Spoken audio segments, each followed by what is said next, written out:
Hello guys, welcome to my channel. Today we are going to see how to use emoji on Windows 10 or Windows 11.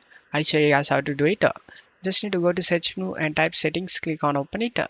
On left side select personalization and right side select text input. And you can able to see emoji and more. You just need to press these two keys in your keyboard. To press the keys, I will show you in my on-screen keyboard. Just press Windows key and dot key in your keyboard and the emoji panel will be open up.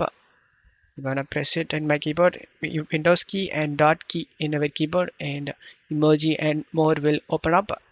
Now, whenever you typing, you just need to press the Windows key and dot key in our keyboard, and this image will open up. You can select the image you want in your messages, and you can also share GIF and lots of symbols as well.